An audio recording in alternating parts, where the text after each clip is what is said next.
আপনি কি তামিলুল মিল্লাত কামিল মাদ্রাসায় আপনার সন্তানকে ভর্তি করাতে চাচ্ছেন? কিন্তু বুঝতে পারছেন না যে কিভাবে অনলাইনে আপনি ভর্তি ফর্ম পূরণ করবেন? তাহলে আমার আজকের এই ভিডিওটি আপনার জন্য। কেননা আমি আমার আজকের এই ভিডিওটিতে একদম ক্লিয়ার করব ফার্স্ট টু লাস্ট যে আপনি কিভাবে তামিলুল মিল্লাত কামিল মাদ্রাসায় ১ম থেকে ৯ম শ্রেণী পর্যন্ত শিক্ষার্থীদের ভর্তি ফর্ম অনলাইনে পূরণ করবেন। হ্যালো ফ্রেন্ডস, আসসালামু আলাইকুম।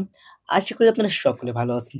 সো আমার আজকের এই ভিডিওটিতে আমি একদম ক্লিয়ার করব যে আপনি কিভাবে অনলাইনে তামিলুল মিল্লাত কামিল মাদ্রাসায় ১ম থেকে ৯ম শ্রেণী পর্যন্ত শিক্ষার্থীদের ভর্তি ফর্ম পূরণ করবেন। সো চলুন দেখে আসা যাক কিভাবে আপনি অনলাইনে ভর্তি ফর্ম পূরণ করবেন। ওয়েট! আপনার কাছে আমার একটা প্রশ্ন রয়েছে। আপনি যদি আমার চ্যানেলে নতুন হয়ে থাকেন, অবশ্যই আমার চ্যানেলটি এখনই সাবস্ক্রাইব করে দেবেন এবং পাশে থাকা বেল নোটিফিকেশনটি অল এ সেট করে দেবেন। আর যদি অলরেডি আপনি আমার চ্যানেলটি সাবস্ক্রাইব করে থাকেন, অসংখ্য ধন্যবাদ। কেননা আপনি যদি আমার চ্যানেলটি সাবস্ক্রাইব করেন এখন, তাহলে আপনি প্রতিনিয়ত আমার সকল মিল্লাত সংক্রান্ত ইনফরমেশন গুলো আপনি পেয়ে যাবেন সবার আগে। সো দেরি কেন? এখনই সাবস্ক্রাইব করুন।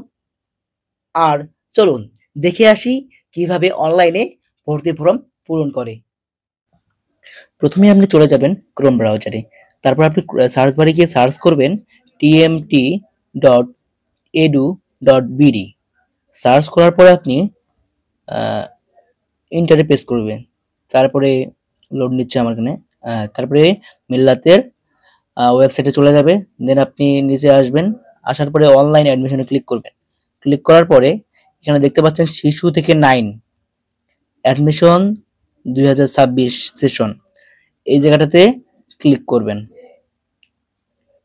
এই জায়গাতে যদি আপনি ক্লিক করেন তাহলে দেখতে পারবেন যে ক্লিক করার পরে চলে যাবে সরাসরি আমাদের আপনার ওই ভর্তি ফর্মে। এই চলে এসেছে ভর্তি ফর্মে। এরপর এখানে যে কোনো এক জায়গায় প্রেস করবেন। প্রেস করলেই দেখবেন যে আপনি সরাসরি মেইন যে ভর্তি ফর্মটা রয়েছে সেখানে চলে যাবে। এই আমি একটু প্রেস করলাম। কিছুক্ষণ লোড নেওয়ার পরে মেইন যে ভর্তি ফর্মের পেজটা রয়েছে সেখানে চলে এসেছে অলরেডি। আসার পর এখানে আপনি ফটো দেবেন, ফটো জায়গায় বাচ্চার ফটো দেবেন। দেওয়ার পরে এখানে আপনার সন্তান যদি ছেলে হয় তাহলে ছেলে দেবেন বয়েজ, আর যদি মেয়ে হয় তাহলে গার্লস দেবেন। দেন এখানে যদি যে শ্রেণীতে পড়বে শিশু 1 2 3 4 5 6 7 8 9 মানে যে শ্রেণীতে পড়বে সেই শ্রেণী সিলেক্ট করবেন। দেন স্টুডেন্ট নেম রয়েছে এখানে ইংরেজিতে, এর আপনি ইংরেজিতে স্টুডেন্ট নেম দেবেন। দেওয়ার পরে স্টুডেন্ট নেম ইন বাংলা, বাংলায় আপনার সন্তানের নাম দেবেন। দেওয়ার পর আমি আমার নাম দিয়ে দিচ্ছি আপনাদের বোঝার সুবিধার্থে। দেওয়ার পর নিচে ডেট অফ বার্থ, আপনার সন্তানের যে জন্ম তারিখ রয়েছে সেটা দিয়ে দেবেন। আমি এমনিতে এক্সাম্পল একটা দিয়ে দিচ্ছি, 19/4 সরি 2025 দিয়ে দিচ্ছি, 2016 একটা এক্সাম্পল দিয়ে দিলাম। দেন আপনি নিচে দেখবেন যে আপনার বাচ্চার জন্ম নিবন্ধন কার্ডের একটা নাম্বার রয়েছে, সেই নাম্বারটা দিয়ে দিবেন। 17 ডিজিটের একটা নাম্বার রয়েছে, সেটা দেওয়ার পরে আইডি কার্ড না থাকলে দেওয়ার প্রয়োজন নাই। এরপর SMS কন্ট্যাক্ট নাম্বার অর্থাৎ প্রাতিষ্ঠানিক যত SMS রয়েছে সকল SMS এই নাম্বারে চলে যাবে। সো এখানে আপনি একটা অ্যাক্টিভ নাম্বার দিয়ে দেবেন। এরপর এখানে ইমেল অ্যাড্রেস, আপনার ইমেল অ্যাড্রেসটা দিয়ে দেবেন। এরপর হোয়াটসঅ্যাপ নাম্বার দিয়ে দেবেন এখানে। প্রেজেন্ট অ্যাড্রেস আপনি বর্তমান যেখানে রয়েছেন সেই অ্যাড্রেসটা দিয়ে দেবেন।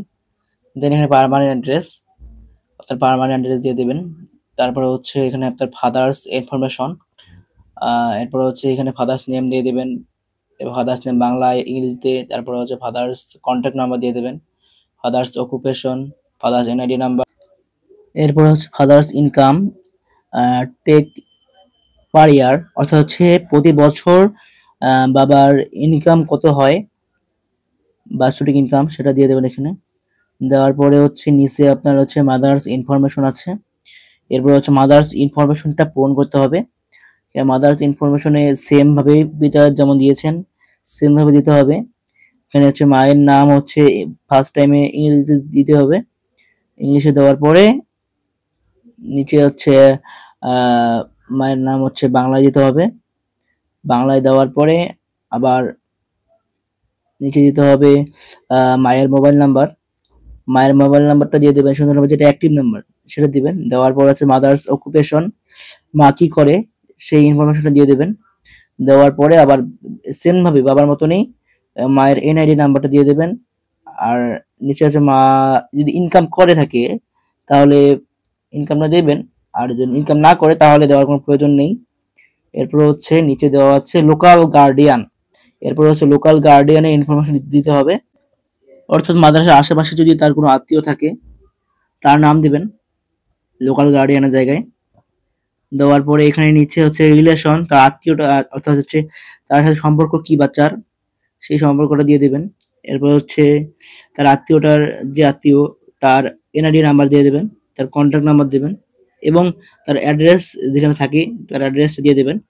তারপর হচ্ছে ইমার্জেন্সি কন্ট্যাক্ট ইনফরমেশন, অর্থাৎ হচ্ছে ইমার্জেন্সি, অর্থাৎ ইমার্জেন্সি যদি কল করে তাহলে তাকে যদি পাওয়া যায় এমন যদি কোনো লোক থাকে তাহলে তার নাম, তার রিলেশন অর্থাৎ তার কেমন আত্মীয় হয় সেটা দিয়ে দেবেন এবং কন্ট্যাক্ট নাম্বার দিয়ে দেবেন এবং তার অ্যাড্রেস কোথায় থাকে সেই অ্যাড্রেসটা দিয়ে দেবেন এখানে। এরপরে হচ্ছে পার্সোনাল ইনফরমেশন, এখানে হচ্ছে ন্যাশনালিটির জায়গায় আপনি বাংলাদেশে দিয়ে দেবেন। এরপরে হচ্ছে মেল ফিমেল, মেল হলে মেল দিবেন, ফিমেল হলে ফিমেল দিবেন। এরপরে হচ্ছে আপনার রিলিজিয়ন অর্থাৎ ধর্ম, কি ধর্ম, কোন ধর্ম, এখানে আপনি ইসলাম দিয়ে দেবেন, ইসলাম। হ্যাঁ, ইসলাম দেওয়ার পরে আপনি হচ্ছে নিচে ব্লাড গ্রুপ, তার ব্লাড গ্রুপ কি, যে ব্লাড গ্রুপ তার সেই ব্লাড গ্রুপ দিয়ে দেবেন। আমি যে কোনো একটা সিলেক্ট বি প্লাস সিলেক্ট করলাম। আচ্ছা হাইট, চাইলে হাইট আপনি দিতেও পারেন নাও দিতে পারেন। এরপরে হচ্ছে নিচে আছে হচ্ছে ওয়েট, ওয়েট এখানে হচ্ছে ওয়েটও সেম প্রসেস, আপনি যদি ওয়েট দিতে চান দিতে পারবেন, না দিলেও তেমন কোনো একটা সমস্যা হবে না। এরপর নিচে হচ্ছে আপনার কি এটা হেলথ ইস্যু, এগুলো কোনো ম্যাটার করে না, যে মেইন ইনফরমেশন সেগুলো হচ্ছে শুধু সেগুলো দিতে হবে। এরপর হচ্ছে আপনার প্রিভিয়াস ইনস্টিটিউশন ইনফরমেশন, অর্থাৎ পূর্বে যে মাদ্রাসা বা স্কুলে পড়ছিল তার ইনফরমেশন দিবেন, ইনস্টিটিউশন নাম নেম, সেই প্রতিষ্ঠানের নাম দিবেন, সেই প্রতিষ্ঠানের অ্যাড্রেস দিবেন, তারপর টিসি নাম্বার, অর্থাৎ সেই প্রতিষ্ঠান থেকে টিসি নিলে একটা নাম্বার থাকবে টিসি নাম্বার, সেই নাম্বারটা দিবেন এখানে, কবে টিসি নিছেন সেই ডেটটা দেবেন এবং ওই টিসির কাগজটা একটা ছবি তুলে এখানে ক্লিক করে দিয়ে দেবেন। এখানে ক্লিক করলে আপনার নিচে ফটো গ্যালারিতে ক্লিক করলে এখানে আপনার গ্যালারিতে চলে যাবে। তারপর আপনি আপনার ওই টিসির ছবিটা ক্লিক করলে অটোমেটিক এখানে আপলোড হয়ে যাবে।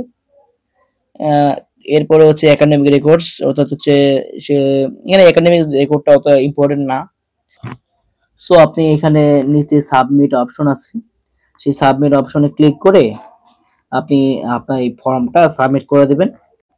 এর মাধ্যমে আপনার ভর্তি ফর্ম পূরণ করার কার্যক্রম শেষ। এখন আপনাকে আর কিছু করতে হবে না, এখন সরাসরি আপনাকে প্রতিষ্ঠানে গিয়ে প্রতিষ্ঠানে ভর্তি পরীক্ষা দিতে হবে। এরপর ভর্তি পরীক্ষা যদি ভালো হয় অবশ্যই আপনি প্রতিষ্ঠানে ভর্তি হতে পারবেন, আর না হলে পারবেন না। That's it. আর আজকের আমার ভিডিওটি আপনাদের কেমন লাগলো অবশ্যই জানাবেন কমেন্টে, লাইক দিবেন, বেশি বেশি শেয়ার করবেন এবং এই ভিডিও ব্যতীত যদি আপনার অন্য কোনো প্রশ্ন থাকে অবশ্যই কমেন্টে জানাবেন। আমার ডিসক্রিপশনে আমার নাম্বার দেওয়া থাকবে, সেই নাম্বারে কল দিয়েও প্রশ্ন করতে পারবেন। সো দেখা হচ্ছে পরবর্তী ভিডিওতে, সেই পর্যন্ত আমাদের চ্যানেলের পাশেই থাকবেন। আল্লাহ হাফেজ।